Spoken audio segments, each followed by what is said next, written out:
From the land to Grant University. From the land to Grant University in Urbana-Champaign, Illinois, this is the Closing Market Report. It is the 11th day of September 2025. I'm Extension's Todd Gleason. Always remember. Coming up, we'll talk about the commodity markets with Matt Bennett. He is at agmarket.net. We'll discuss the weather forecast with Mike Tannura from T-Storm Weather, and we'll hear from Joe Jansen today about the products as it's related to soybeans, bean meal, and bean oil, how that has changed over the years, and what renewable diesel has done to cause the industry to press more oil and be more efficient in the last 4 to 5 years. We'll also ask you to join us this week as a supporter of the Ag Programming from Illinois Public Media with a gift in support of the Closing Market Report and Commodity Week and all the other programming that you hear from IPM. You can do that easily enough at 217-244-9455 or at willgive.org, WILLgive.org. It is public radio for the farming world.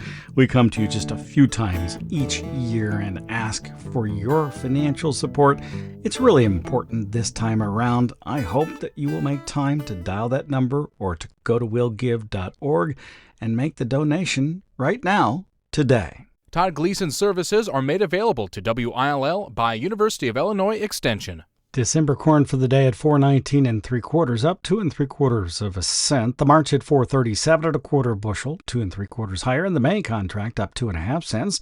It settled at $4.47 for the corn. November beans, 10.33 8 1/4 higher. January soybeans, 10.52 up 7 3/4, and March 10.68 7 cents higher. Bean meal up $2.60. The bean oil 61 cents higher. Wheat futures in the soft red winter for the December at 5.21 up 6.5 cents. The hard red December at 5.10 up 3 for the day. Live cattle futures a $1.12 higher.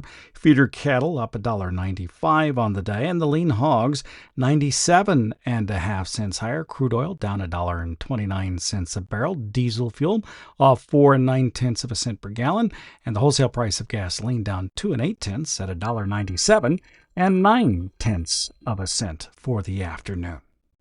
Matt Bennett from agmarket.net now joins us. He's in the field this afternoon. Hi, Matt. Thanks for being with us. I take it you're cutting beans today. Tell me about it. Yeah, we tried cutting a few there a couple days ago, and they were just too wet, and we gave it a little bit of time. In all honesty, they've dropped, good Lord, probably 3 to 4 points in the last 2 days. I mean, clearly this warm weather is changing things very rapidly. Beans are good. I mean, they were our first plant of beans on black ground, and I think that they'll be probably close to APH, but certainly not quite as good as the beans we've been cutting the last few years here. Does it give you any indication of what you think tomorrow's USDA report will look like, given those numbers will come from September 1st, or now nearly 12 days ago by the time we get to them tomorrow? Yeah, I mean, there's no doubt that this field, for instance, that I'm cutting right now, if we would have had rain in the month of August, and my yield potential August 1st, I would have said would be 15 bushel at least better than what we're cutting. But, yeah, I would have to assume with so much of the Corn Belt being as dry as what we've been, that they're going to have to consider lowering yields at least a little bit. The average trade guess I believe on corn's 186. I think corn or soybeans, in my opinion, dropping a bushel would make sense. I don't know if the USDA is going to get super aggressive here, but at the same time, it was one of the driest Augusts we've ever seen across a pretty decent chunk of the Corn Belt. So if they do make some sizable drops, I guess it wouldn't be too hard to fathom. Now, I know that things could change dramatically depending on what USDA does tomorrow, but at this point, farmers looking at a harvest of a record corn crop, probably a very good-sized soybean crop as well. What should they consider on the bushels that have to go across the scale as opposed to those, and I suppose those that need to or can stay in the bin at home? If you have to go across the scale on soybeans, there's so much carry in the market that you can probably pay for the storage and actually store them commercially. I know a lot of folks are wanting to sell and then do some sort of a re-ownership. I'd probably be more of a fan of that on corn maybe than soybeans. And I think you can get yourself long a call spread out to May for 15 cents or less with an at the money call. I'd probably put like a 70-cent window and something like that. With a strategy like that, essentially you're going to be maybe a third of the cost of commercial storage.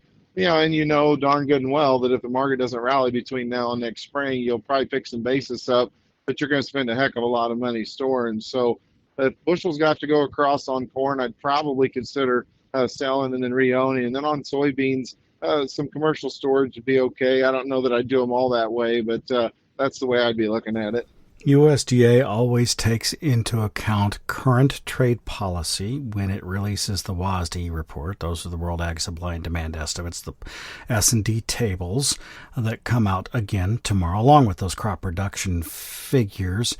They have maintained both corn and soybean exports fairly well. Do you think on soybeans that they will take an opportunity tomorrow to change things up a little? Yeah, I mean, I would assume that if you see any sort of yield reduction in beans, you'll get the drop in demand that'll come directly off of exports. I'll just tell you, Todd, for our numbers, I mean, we came in with 52.5, which was the same estimate we had a month ago. But coinciding with that, we actually took 100 million bushels off of soybean demand. So, we took our yield down 1.1 bushels from USDA, but we actually had a little bit bigger carry out than a month ago. And I think something like that would be reasonable to assume. If the USDA has to get more aggressive in the future as far as taking yields down even more, I do think they still have wiggle room there. Our exports to other people than China have been fantastic so far for soybeans as far as what they typically buy, the non-Chinese customers. But obviously, we're not selling hardly any beans. There was a rumor this morning that there was some beans sold to China. But that would be the first shipment. So absolutely, I think they'll probably have to take some out of demand and it'd be out of exports. One other policy, the SREs, there is some information floating around that the Trump administration may not make the large refineries pick up all, maybe only half or less of what the SREs are allowed and have been. That would be something like 500 million gallons worth of RINs. Does that make any difference to the marketplace? It seemed to shrug it off. Yeah, I mean, the market shrugged it off for the time being. I mean, most of what we've heard over the last couple of weeks is that something like that was very possible to try to appease both sides. Certainly, it would be, I think, our first thing as far as renewable fuels go that would be viewed as very disappointing versus what, especially the ag folks were looking to see. But at the same time, I mean, they're talking about potential for E15. I think hopefully we can get that offset with some better news. But by all means, that's not exactly what we were all looking for. Anything else before I let you go for the day? No, just as guys get out there, I think they're going to find that this stuff is clearly drying down very quickly. So if this weather holds, Todd, I think that 2 to 3 weeks from now, there's going to be a lot of bare fields. Stay safe, and thanks for joining us from the Combine Cab this afternoon. Absolutely. Thanks for having me. Matt Bennett is with agmarket.net in Windsor, Illinois. Joined us on this Thursday edition of the Closing Market Report from Illinois Public Media. It is public radio for the farming world, where about 40% of our budget comes from you, our listeners, and about 20% of our budget in the last 2 months has disappeared as Congress, in a rescission, removed already designated dollars that we were going to use in this fiscal year, the one we're in right now, and in the next fiscal year as well. So 20% this year and 20% next year, both. We're trying to make some of that up in this 4-day period where we're coming to you and asking for your donations. We're looking to raise $100,000. Now, we're short $1.5 million, so there's a lot more to do, but we've been doing that in the last several weeks and reconfiguring how the station works. And of course, there are issues that come along with that, but we need your help today. And I'm hopeful that you will dial in at 217-244-9455 or go to willgive.org and make a pledge of support. I like the $120 level to start out with if you happen to be brand new and have never given before. That would be fantastic. Less is perfectly fine, by the way. More is great as well. Now, if you've been with us for a while, I'm going to ask you to do something I've not ever asked. I've been at $120 with you for, maybe 10 years now. I want you to go to $240. I really do. Or something in between. If you can do more, that would be great too. We're under the gun, a bit like you are. I know it's deep in your pocket, and thank you so much for giving and caring. We do the same for you, and we're here every day, including Saturdays and Sundays with Market to Market on television. So if this makes a difference to you, go ahead and please make your call at 217-244, your call at 217-244. Let me repeat that again, your call at 217-244-9455, or make that pledge at willgive.org. However you do it, do tell the person on the other end of the line or put into the comments section in support of agriculture. And thank you so much for the gift.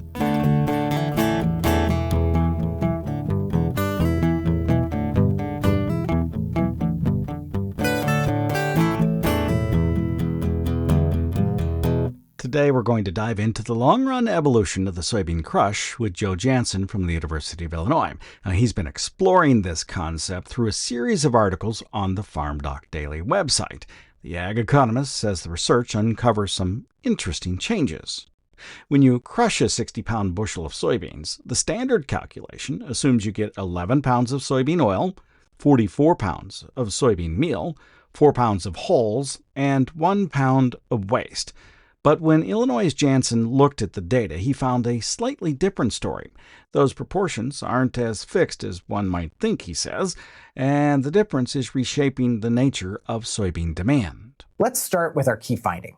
Waste rates in soybean processing have declined by 44% since the 1960s. We're talking about going from 2.7% waste down to just 1.5% today. Essentially, the industry figured out how to extract a percentage point more value out of every single soybean. This might seem small, but when you're processing billions of bushels, these small improvements add up to significant gains. Here's the important part of that change. While waste was going down, soybean oil extraction rates were going up. Not only were crushers wringing more output out of each bushel, but the composition of that output was changing. Back in the mid-1960s, a typical bushel yielded about 18% oil. Today, it's nearly 20%. That means each bushel of soybeans produces about 10% more oil than it did 60 years ago. Importantly, the gains in oil output were larger than the decline in waste, so the composition of the crush was changing. Now, why does this matter? Well, enter the renewable diesel boom. Starting around 2020, demand for soybean oil as a biofuel feedstock exploded. Now, if you're a soybean processor, you'd like to dial up oil production while leaving meal production fixed. The problem, of course, is that soybeans come in fixed packages. You can't make more oil without making more meal, but the data since 2020 suggests it is possible to extract more of the oil that is already in the bean. Since 2020, right when renewable diesel took off, soybean oil extraction rates have been consistently above their 60-year trend line. This suggests the market is adapting in real time. The changes aren't huge. Changing the composition of the crush is like turning an ocean liner. It doesn't occur instantaneously. But there is some evidence of a response. It seems then that the soybean industry may have a little bit more flexibility than the standard board crush margin suggests. When the market conditions change, producers, processors can adapt by tweaking extraction and improving efficiency. It's not instantaneous, and it's not unlimited, but it is happening, says Joe Jansen. So, what does this all mean? First, those standard industry calculations about crush ratios, the one that assume exactly 18.3% oil content, might need updating. It seems that the soybean industry might have a little bit more flexibility than the standard board crush margin suggests. Last, this has implications for farmers, food prices, and fuel markets. When processors can squeeze more oil out of the same amount of soybeans, it changes the economic equation. The FarmDoc team will explore those potential changes going forward. You may look for them online at the University of Illinois FarmDoc Daily website.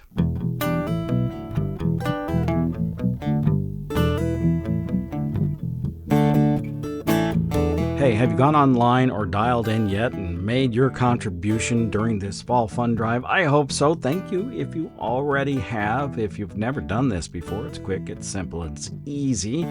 Please take time right now, particularly if you've not ever given before, to make a gift to WILL in support of the Ag Programming. 217-244-9455, or go to willgive.org. And again, thank you for taking the time. It makes a big difference to us, and we're really kind of dealing with the same kinds of shortfalls you have been dealing with too. I know it's hard to reach in your back pocket, but we're both here working together, trying to make things better on the farm. Let's check in now with Mike Tannura. He's the CEO and president of T-Storm Weather. That's tstorm.net online. Hi, Mike. Thanks for being with us. I want to look back at the month of August, now that you've had some time to really comb through the data. It's a big month for soybeans. What can you tell me about it as it's related to climate and weather historically? Well, it's rather fascinating in that it was unusually dry. It was the sixth driest on record in the seven-state Corn Belt going back to 1960. And interestingly, that makes it the sixth driest going all the way back to 1895 because we didn't have very many dry Augusts prior to 1960. The most notable state in this region is Ohio because it was the driest in more than 131 years of record in the month of August. And Missouri was the driest since 1936, which you might recall is the peak of the Dust Bowl year. And then if we look at Illinois and Indiana, they were the driest since 2013. And those four states are pretty much driving this whole piece. Because if you look at Iowa, Minnesota, and Nebraska, their rains were pretty much normal for last month. So this dryness story is being driven by essentially the southeast half of U.S. corn and soybeans. And even though we aren't talking too much about the Mid-South right now, you need to keep in mind that they were unusually dry from late June through late August. And basically what's happened is that the dryness and drought that developed there during part of the summer essentially expanded northward.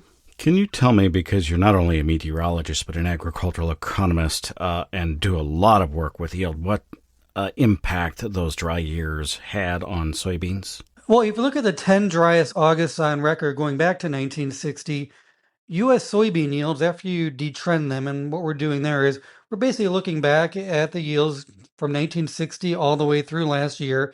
And, they go up over time. So you need to flatten that line to make them all visible as if they were happening in this year. And if you do that, what you end up seeing is that 9 of the 10 driest Augusts on record had yields that were lower than what the USDA is projecting at 53.6 bushels per acre. The one year that was higher was 1969, and the yield would be expected to be 54.3 this year, so a little higher than where the USDA is at. If you look back at all these years, a few of them aren't really comparable to what we're in. The easiest ones to remove from these 10 driest August would be 1983 and 2012 and 2003. And that's because of severe and prolonged drought, as well as an aphid infestation in 2003 and all those lower yields. And that doesn't really match anything that's been going on this year. So we just kind of throw those out. But if you look at the rest of them, 1969 is the one that's the most interesting because it still yielded above where the USDA is today. And that's, around 1 to 2 bushels per acre above the long-term average. That year had rainfall that was fairly similar to this year from April all the way through August. So, you can't completely discount that as a possibility. The biggest difference between 1969 and this year is the months of June and July. This June was way, way warmer than in 1969, and it also was a little bit warmer in July. August temperatures were pretty similar. So, that's kind of the big difference is whether or not that's going to play into this. The other year that had somewhat similar weather, at least during the height of the growing season, was 2008, and the yield in 2008 would drop all the way down to 50 bushels per acre, right on the money there. But the thing about 2008 that might not be super representative with this year is it was planted quite a bit later than this year. That was because of some flooding in Iowa that happened back in '08. And the other difference is that this growing season was a lot warmer pretty much every single month, all the way from the spring through the summer.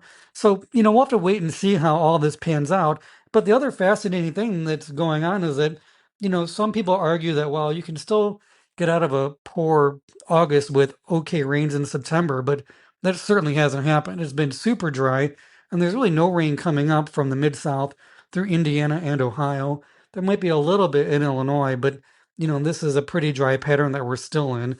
So basically, the last third of your growing season is going to go down in the books is unusually dry in all these states that we talked about earlier. If there's nothing else about the forecast going forward, which it doesn't sound like there is, what do you see in South America? Well, the rainy season is going to start a little bit early in Mato Grosso. This is the top producer in Brazil as far as their states go. It accounts for about 30% of soybean production. And typically the rainy season there will start as early as September 20th and as late as October 10th. And it's always a little bit variable there, but it has very little effect on their overall crop potential. It just really matters as to when these soybeans will come online later on when they're harvested. But it's already thunderstorming there this week, and it's going to ramp up next week and into the following week. So basically, the rainy season is going to start a couple of weeks early in Mato Grosso, and that's going to allow soybean planting to start early too. Now, just because it's raining now doesn't mean it has to continue. They really don't see regular rains until after mid-October, and that's still 4 to 5 weeks out. So yes, you can plant now because it is going to rain and it is raining a little bit, but it's still a risky move because if you want to be certain, you really have to wait, until you get into October before getting those in the ground. And the other thing to keep in mind is that even though Mato Grosso is 30% of Brazil production, there's other key states up there like Goiás and Minas Gerais and then into the north. And those areas are not going to receive much rain, if any. They typically don't start to receive rain until the middle of October and even into November. So even though the rainy season is starting early in part of Brazil, it's not representative of the entire country. Hey, thanks much, Mike. Yeah, Todd, thanks for having me. That's Mike Tannura. He is with T-Storm Weather. That's tstorm.net online. Joined us on this Thursday edition of the Closing Market Report. I hope by now you've gone online too at willgive.org and made your donation in support of the ag programming that comes to you from Illinois Public Media. If not, there's still time. Just keep going ahead and dial in the number 217-244-9455 or go online at willgive.org. I like the $120 level to start with if you're brand new. If you've been with us for a while, actually for everybody, I kind of like $240. We're under the gun a bit here, and we're trying to raise $100,000 by the time we get to Friday afternoon. The help from the ag audience would be fantastic. Less is perfectly fine, particularly if you're brand new and you've never given before. I really urge you to take just a moment, think about this program and what it means to you, and then put a dollar amount on it. Go to 217-244-9455 or willgive.org and make that donation today. Either way, make sure you tell the person you're talking with or put in the comments section in support of agriculture. I'm Extension's Todd Gleason.